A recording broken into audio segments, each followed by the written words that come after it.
First of all, we will discuss the experimental results of photoelectric effect. These are the following factors which were experimentally found for the photoelectric effect. First of all, first is the electrons are emitted with different energies. The maximum energy of photoelectrons depends on the nature of metal surface and the frequency of the incident light. First of all, जब आप light incident करवाते हैं cathode के ऊपर, तो उसमें से photo electrons emit होते हैं। अब वो जो फोटो इलेक्ट्रॉन्स इमिट हो रहे हैं वो एक कंटिन्यूस और कांस्टेंट एनर्जी के साथ नहीं है, दे हैव डिस्क्रीट एनर्जी। और वो डिस्क्रीट एनर्जी, और ये डिपेंड किसके ऊपर कर रहा है? It depends upon the frequency of the incident light और मेटल की सरफेस की उसकी नेचर क्या है, मेटल किस टाइप का मेटल है। Next experimental result, there is a minimum frequency below which no electron are emitted, however intense the light may be. This minimum frequency is called the threshold frequency denoted by F naught. अब इसकी case में consider कर रहे हैं कि जो आप light shine कर रहे हैं कैथोड के ऊपर, उस लाइट की एक मिनिमम फ्रीक्वेंसी रिक्वायर्ड है।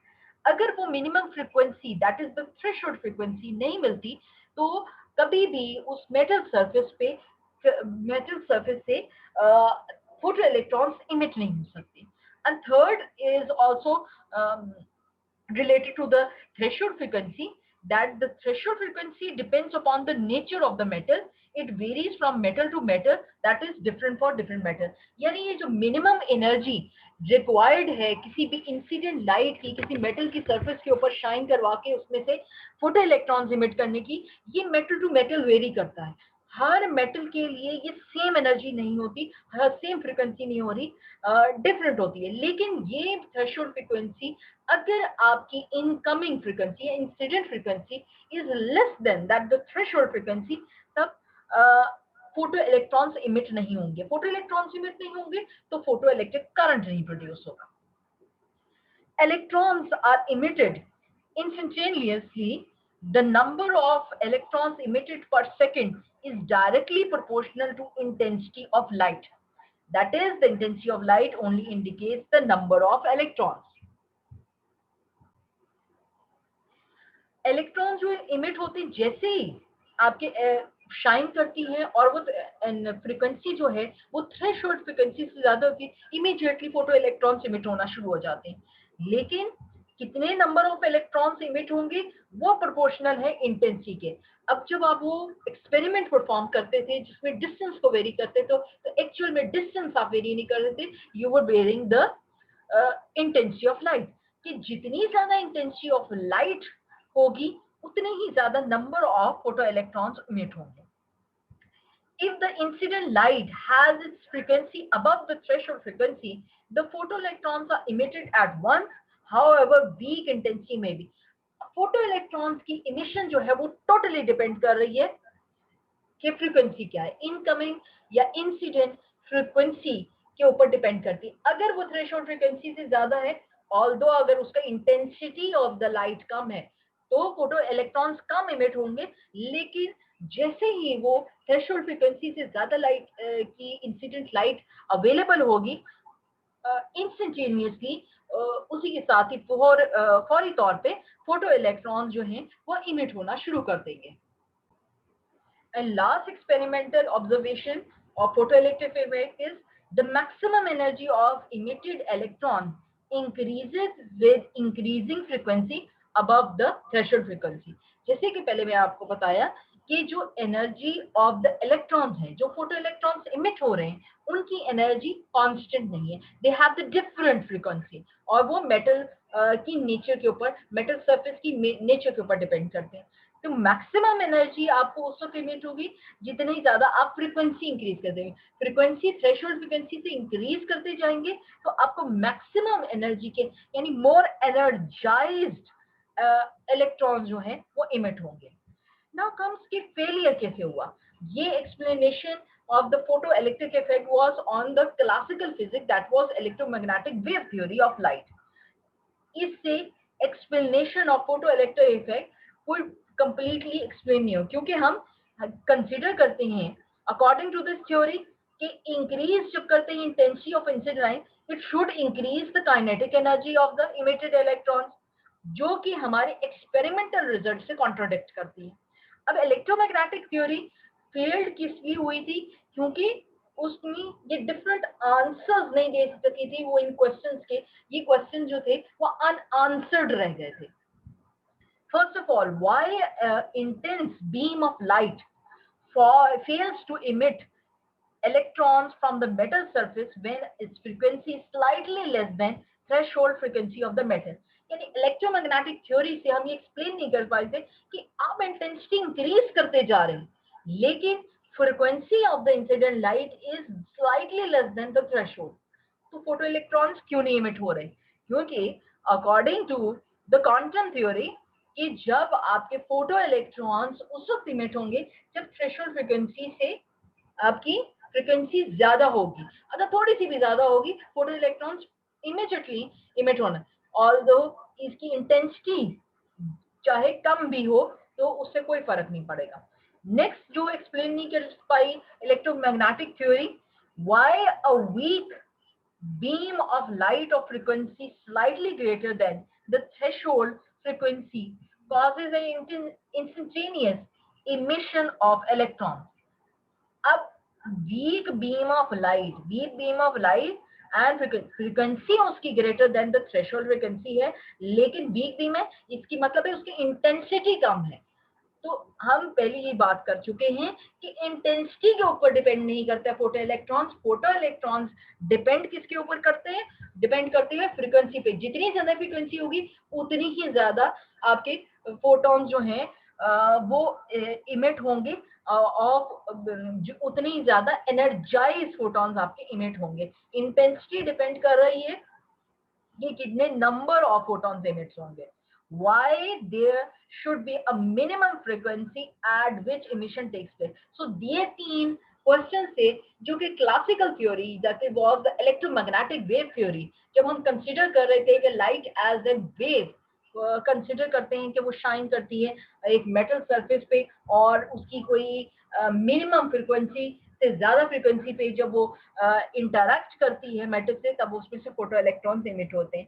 लेकिन according to the quantum theory given by the Einstein, he explained the photoelectric effect on the basis of the quantum theory कि आपकी जो क्वांटम थ्योरी ऑफ रेडिएशन है उसमें जो क्वांटाइजेशन ऑफ एनर्जी जो कि प्रपोज किया गया था by the max, he uses that concept by given by the max कि जो अकॉर्डिंग टू हिम कि रेडिएशन जो है वो इमिटेड फ्रॉम द सोर्स जो इमिट हो रही है और एब्जॉर्ब जो हो रही है वो discontinuous packets of bundles of energy, एक कॉन्टिन्यूअस फॉर्म में नहीं है, एक क्वांटा की फॉर्म में है, फोटॉन्स की फॉर्म में है और वो डिस्क्रीट फॉर्म में पैकेट्स ऑफ एनर्जी या बंडल्स ऑफ एनर्जी हैं जो कि उसके अंदर एब्जॉर्ब भी होती हैं और इमिट भी होते हैं।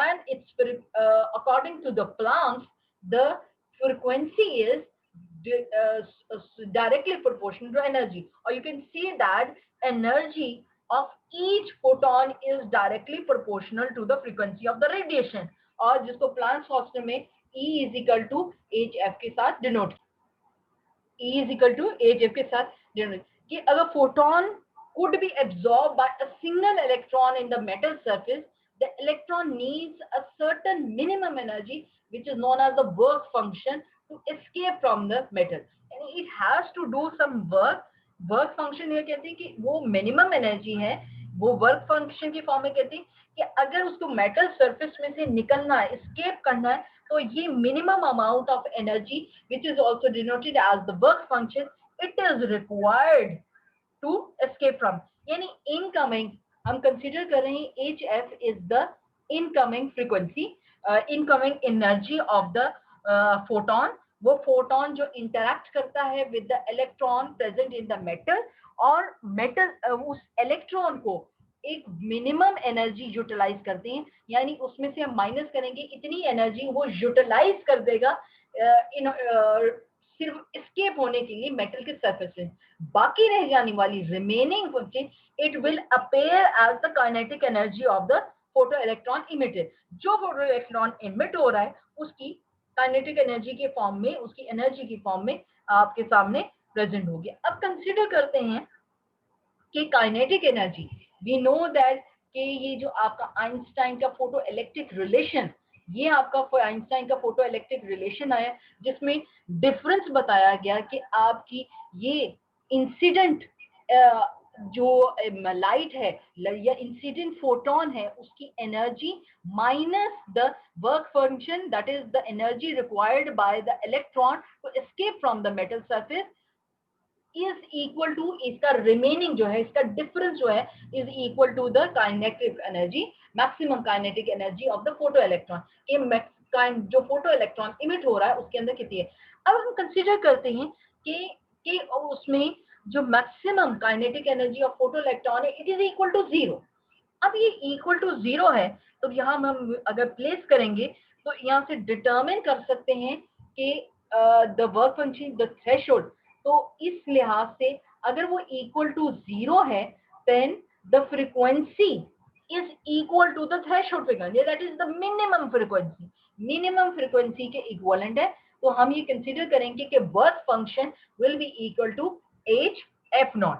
अब ये H F naught it is known as the Einstein, from writing the Einstein photo electric equation हमने डिटरमिन कर लिया कि वर्क फंक्शन की, वर्क फंक्शन यानी वो minimum energy which is required by the electron to escape from the metal, वो कितनी होगी, यानी ये अमाउंट ऑफ एनर्जी है जो कि रिक्वायर्ड है एक इलेक्ट्रॉन को मेटल सरफेस में से निकलने के लिए।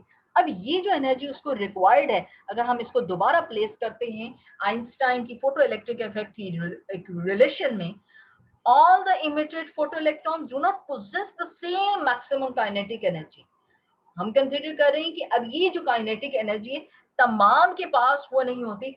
इसका जो है ये रिलेशन आप स्ट्रेट इसमें से देख सकते हैं कि ये मैक्सिमम में से जो इसकी डिफरेंट एनर्जीज होती हैं, जो आपकी फोटो इलेक्ट्रॉन्स इमिट हो रहे हैं, they are coming from the metal surface due to collision with the atoms, उनकी एनर्जीज रिड्यूस हो जाती हैं। इसलिए जो आपकी आउटर सरफेस पे होंगी उनमें कम एनर्जी रिड्यूस होंगी, जो इनर सरफेस में से आएंगे, इनर लेयर्स में से, इनर लेवल्स में से आएंगे, उनमें ज्यादा एनर्जी। तो इस बेसिस पे फोटो इलेक्ट्रिक इफेक्ट में की बेसिस पे नोबेल प्राइज मिला आइंस्टाइन को इन 1921 because he explained photo electric effect on the basis of the quantum theory which was given by the Planck। अच्छा, अब इसमें नोट करने की जरूरत क्या है कि photo electric effect cannot be explained if we assume the light consist of wave, क्योंकि हम कंसिडर कर रहे हैं फोटोन का इलेक्ट्रॉन के साथ इंटरैक्शन है। अगर वेव का इलेक्ट्रॉन के साथ इंटरैक्शन की बात करें तो हम उसको एक्सप्लेन नहीं, इसमें हमें लाइट की एक पार्टिकल नेचर और द कॉर्पस्कल्स ऑफ एनर्जी हम कंसिडर करते हैं कि लाइट जो है वो टाइनी पार्टिकल्स ऑफ एनर्जी हैं और जो कि फोटॉन्स कहलाते हैं। अब ये लाइट की पार्टिकल नेचर को डिटरमिन भी किया गया इस एक्सपेरिमेंट के परफॉर्म कर इसके एक्सप्लेनेशन से, और इसमें हमें पता चलता है कि लाइट जो है वो वेव के तौर पे, जैसे अर्ली इलेक्ट्रोमैग्नेटिक थ्योरी थी उसमें हम कंसिडर करते थे कि लाइट जो है it behaves as a wave, but after the explanation of photoelectric effect on the basis of the quantum theory, it was determined that light also behave as a particle और इसका एक dual nature है। एक वक्त में एक experiment के लिए अगर एक किसी प्रोसेस में या फिनोमेना में लाइट वेव के तौर पे भी एक्ट कर सकती, लेव के तौर पे एक्ट करती है, तो दूसरे फिनोमेना के लिए लाइट जो है वो पार्टिकल के तौर पे एक्ट करती है। And for the photo electric effect particle nature of the light is highlighted. Next is photocell। A photocell is a based on photoelectric effect, यानी एक ये डिवाइस है, हम कंसिडर करते हैं photocell is a device which converts light energy into electrical energy। अब light energy को into electrical energy conversion के लिए यूज किया जाता है। तो उसमें बेसिकली जो फिनोमेना यूज हो रहा है, the process which is being use और the main function which is being use is based on photo electric effect. अब इस फोटो इलेक्ट्रिक इफेक्ट के अंदर हम ये कंसिडर कर रहे हैं, आप इसकी कंस्ट्रक्शंस पहले देखें। ये फोटो इलेक्ट्रिक इफेक्ट की कंस्ट्रक्शन, ये कंस्ट्रक्शन उन्होंने दिखाई दी है कि ये ग्लास ट्यूब या क्वार्ट्ज का एक ट्यूब है। फोटो इलेक्ट्रिक इफेक्ट इसके अंदर प्रोड्यूस करने के लिए इसके अंदर थिन एनोड रॉड है and cathode of suitable metal surface इसमें यूज की हुई है, और कनकेव के इसलिए किया हुआ है ताकि उसकी डायरेक्शन जो है वो सेम रहे। अच्छा, कनकेव शेप में उसको किया हुआ है। अब ये जो है सुटेबल फ्रीक्वेंसी, यानी suitable frequency having frequency greater than the threshold frequency, उस लाइट को इंसिडेंट करवाया जाता है ऑन द कैथोड, और जब इंसिडेंट करवाया जाता है तो इंस्टेंटेनियस उसमें से फोटो इलेक्ट्रॉन्स इमिट होंगे। अब फॉर एग्जांपल हमने कंसीडर किया भी जो ग्लास प्रोब है, इसके अंदर आपने सोडियम या पोटेशियम का कैथोड यूज किया हुआ है, और it has a suitable frequency which is in the range of visible light की रेंज में है। अब इसको कैथोड को हम caesium coated oxide silicon coated या सिल्वर कोटेड कैथोड से सुटेबल आप यूज किया अगर किया जाता है, यानी अगर सीजियम से कोट कर दिया जाए या ऑक्सीडाइज सिल्वर के साथ कोट कर दिया जाए तो उसके लिए सुटेबल एनर्जी और सुटेबल फ्रीक्वेंसी ऑफ इनकमिंग या incident light is in the infrared reason. While अगर सिंपल सोडियम और पोटेशियम में करते हैं तो विजिबल रीजन की लाइट जो है वो फॉल कराएंगे, तो उसमें से वो सुटेबल फ्रीक्वेंसी प्रोवाइड करती हैं कि फोटो इलेक्ट्रॉन्स उसमें से इमिट करें। अच्छा, अब वर्किंग किस तरह से होगी कि जब इस कोटेड प्लेट के ऊपर, कैथोड की प्लेट के ऊपर आप लाइट सुटेबल फ्रीक्वेंसी की फॉल करवाते हैं which is obviously greater than the threshold frequency, तो उसके अंदर से फोटो इलेक्ट्रॉन्स इमिट होंगे। अब जो फोटो इलेक्ट्रॉन्स इमिट होंगे they will produce a photo electric current जो कि एक्सटर्नल सर्किट में फ्लो करेगा। अब this current increases with the increase in intensity of light, क्योंकि number of photo electrons emitted depends upon the intensity of light.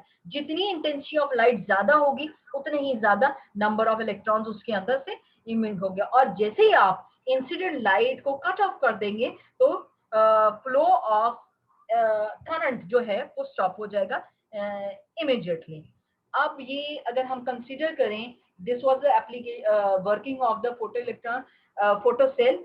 ये photo cell कहाँ useful है? It is useful in number of vehicles and the conveyor belt item की, उसमें security system में door open करने के लिए ऑटोमेटिकली डोर को ओपन क्लोज करने के लिए यूज किया जाता है। उसके बाद ऑटोमेटिक आपकी स्ट्रीट लाइटनिंग है उसके लिए फोटो सेल्स यूज किए जाते हैं, और photography exposure meter for photography के लिए यूज किया जाता है, लिफ्ट्स में यूज किया जा रहा है, ट्रैफिक सिग्नल्स में यूज किया जा रहा है, टेलीविजन कैमरास में यूज किया जा रहा है, और कोई बर्गर अलार्म्स जो हैं उसको ऑपरेट करने के लिए यूज किया जाता है।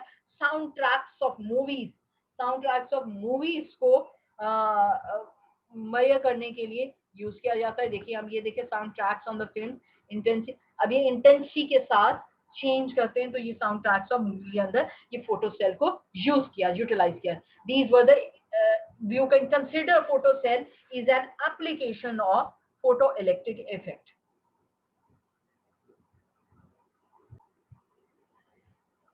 Next is the Compton effect. First of all, statement इसकी देख लेते हैं. The phenomena in which the wavelength of the scattered X-rays is larger than the wavelength of the incident X-rays is known as Compton effect. कि wavelength of the scattered X-rays जो scatter हो रही हैं वो वेवलेंथ ज्यादा है, greater है as compare to the incoming और द इंसिडेंट एक्सरेज वेवलेंथ। अब ये फिनोमेना कहलाता है कॉम्पटन इफेक्ट।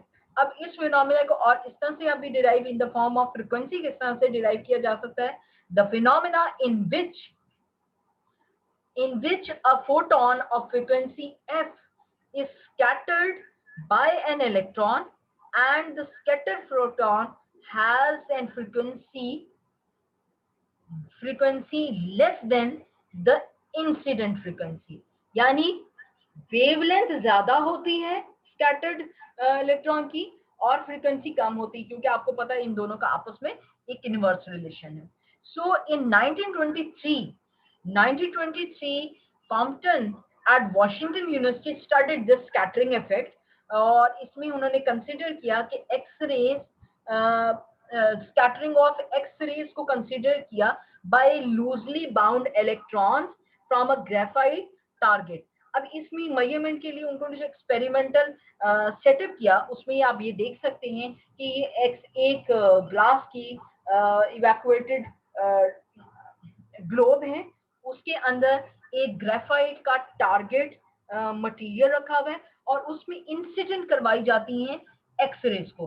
अब ये जो एक्सरेज जब इंसिडेंट करवाती हैं, जब वो इंटरैक्ट करती हैं with the loosely bound electrons of the graphite material, उसमें से वो पार्शली जो है कुछ एब्जॉर्ब हो गई और बाकी जो है पार्टली जो इनकमिंग फोटोन से वो स्कैटर हो जाते हैं. अब ये कॉम्पटन ने प्रपोज किया कि जब एक्सरेज हैं वो भी it consist of photons, and photons जब कोलाइड करते हैं with the loosely bound electron, it's collision is like कि एक बॉल की दूसरे बॉल से बिलियर्ड बॉल जैसी कोलिजन हो रही है. अब ये जो कोलिजन हो रही है, इस कोलिजन के नतीजे में part of the incident photon energy, जो कि एक्सरेज को उन्होंने कंसीडर किया कि ये भी फोटोन है, part of the photon energy and momentum, both energy and momentum is transferred to the electron. जब वो एक दूसरे के साथ इंटरैक्ट करते हैं, इंसिडेंट लाइट इंटरैक्ट करती है विद द इलेक्ट्रॉन, उसमें से part of the energy and momentum वो ट्रांसफर कर देती है टू द इलेक्ट्रॉन. अप्लाइंग, अब जब हम इसमें अप्लाई करते हैं energy and momentum conservation law, so हम ये डिराइव करते हैं कि there is a change in wavelength. This change in wavelength was known as the Compton shift, and it depends upon the scattering angle. ये आपका ये जो इंसिडेंट है उसमें वो स्कैटर जो हो रही है, इसका ये जो थीटा एंगल है, इसके ऊपर ये डिपेंड करती है आपका कॉम्पटन शिफ्ट. अब ये कॉम्पटन शिफ्ट के लिए जो उसने एक्सपेरिमेंट की, this Compton shift was measured, कि आप देखें कि एक फ्री इलेक्ट्रॉन है, उसके साथ इंटरैक्ट किया, आफ्टर इंटरेक्शन वो अपनी पार्टली कुछ एनर्जी और मोमेंटम प्रोवाइड करता है. प्रोवाइड करने के बाद वो जो फोटोन है वो स्कैटर्ड हो जाता है और बाकी जो इलेक्ट्रॉन अपनी रिमेनिंग एनर्जी लेके वो इस तरफ में मूव कर जाता है. एंड जो स्कैटर्ड फोटोन है वो उसके अंदर जो चेंज इन वेवलेंथ आता है वो डिपेंड करता है स्कैटरिंग एंगल के ऊपर. सो ये जो रिलेशन डिटरमिन किया गया, H over mu naught 1 minus C theta, ये एक्सपेरिमेंटली रिजल्ट डिटरमिन किया गया है कॉम्पटन शिफ्ट को मेजर करने के लिए, और इसमें it was measured to be 2.43 into 10⁻⁻12 metre. Numerically जब उसको मेजर किया गया, तब अगर फोटोन जो है वो स्कैटर्ड हो at an angle of 90 degree, the Compton shift will be equal to the Compton wavelength. यानी आपकी दोनों की वेवलेंथ इक्वल हो जाएगी जब इनका 90 डिग्री का शिफ्ट होगा. अगर उससे डिफरेंट शिफ्ट आता है तो ऑब्वियसली द वेवलेंथ की जो वैल्यू है वो उसमें चेंज आएगा. अच्छा, कॉम्पटन रिजल्ट जो है एक्सपेरिमेंटली जो particle like interaction with the electromagnetic wave with matter जो है वो स्टडी किया गया, और ये कंफर्मेशन थी कि पार्टिकल लाइक नेचर लाई करती है किसी भी फोटोन का. And Compton received Nobel prize in 1927 for discovery of Compton effect. और इसमें हम ये चीज नोट करते हैं कि जो फोटोन है जो बाउंस बैक करता है स्कैटरिंग एंगल के साथ ऑफ 180 डिग्री, तो उसके अंदर कॉम्पटन शिफ्ट जो प्रोड्यूस होता है that was equal to 2 times H over m naught C. ठीक है, अगर ये जो फोटोन बाउंस बैक हो जाए आफ्टर स्कैटरिंग और 180 डिग्री का एंगल बनाए, क्योंकि आपको पता है कॉस थीटा, तो sorry cos 180 degree is equal to -1, और ये इक्वल टू, फिर जब हम इस रिलेशन में डालेंगे तो ये जो चेंज इन वेवलेंथ है वो ट्वाइस बड़ा हो जाएगा. तो ये जो कॉन्सेप्ट है कि आपका जब एंगल 180 डिग्री हो जाएगा तब उसमें कॉम्पटेंट शिफ्ट कितनी होगी, ये according to the objective point of view से इंपॉर्टेंट है. Next comes the pair production. Now, pair production, another phenomena in which we will study the interaction of electromagnetic radiation with matter. इसके अंदर इसको define अगर करें तो कहेंगे the change of very high energy photon into an electron positron pair is called the pair production. कि एक photon का एक इलेक्ट्रॉन और पॉजिट्रॉन के टू पेयर में कन्वर्ट होना, it is called the pair production. Or you can say when an attempt is made to stop a photon by a nucleus of heavy metal, it disintegrate into electron positron pair.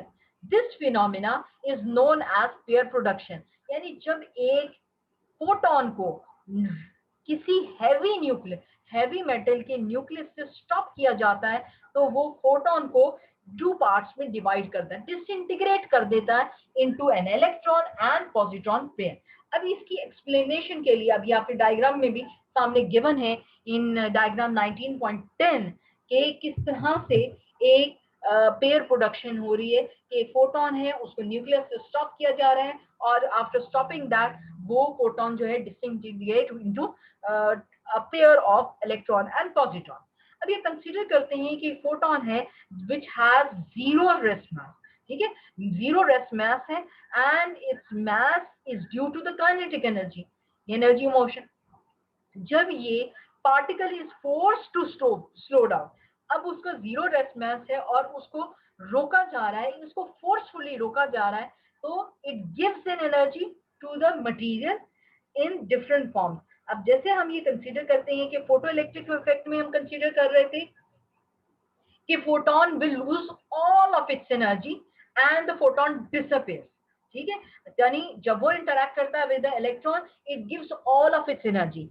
And in the Compton effect, we study that the incoming or the incident photon does not loses all of its energy. वो कुछ partly removes करता है energy और इसमें से बाकी जो part है उसके साथ वो scatter कर जाता है अपनी remaining energy के साथ.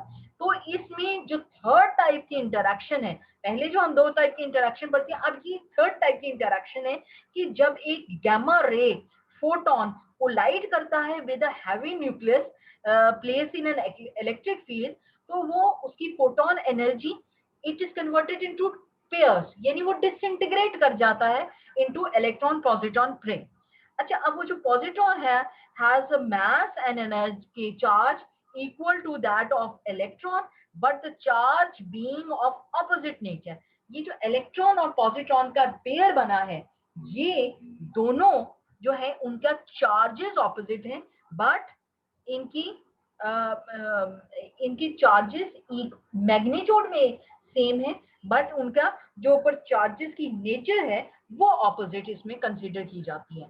अच्छा, नेक्स्ट अब इसमें हम कंसीडर करते हैं कि in order to consider the energy of that emitted disintegrated electron positron pair.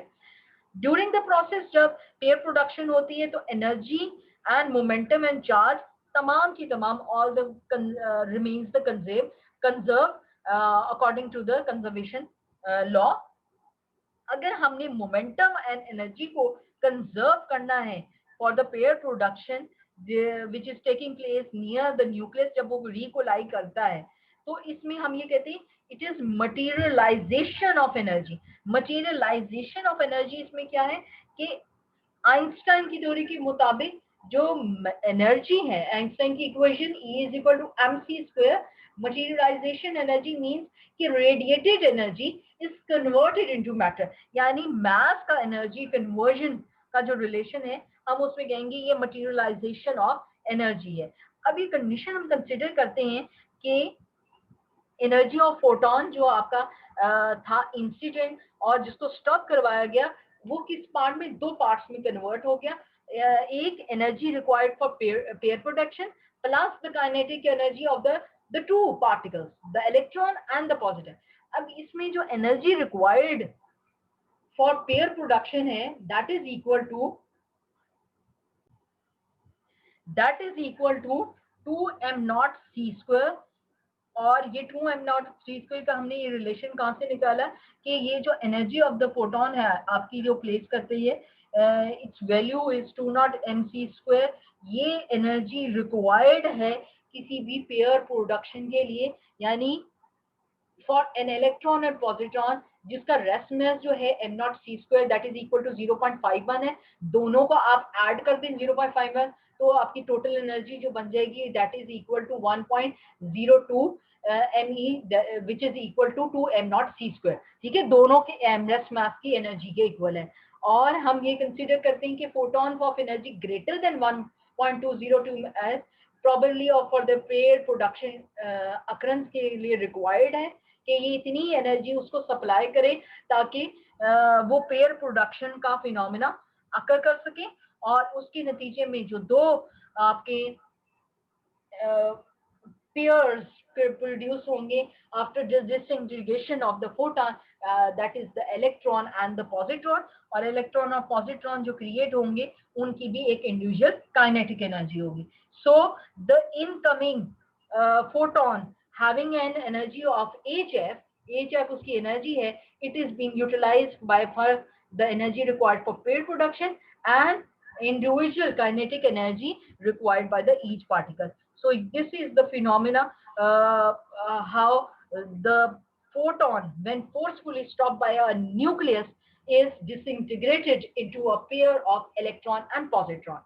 So ये तीन phenomena हैं, photoelectric effect, Compton effect and pair production, which deals with the interaction of electromagnetic wave with the matter.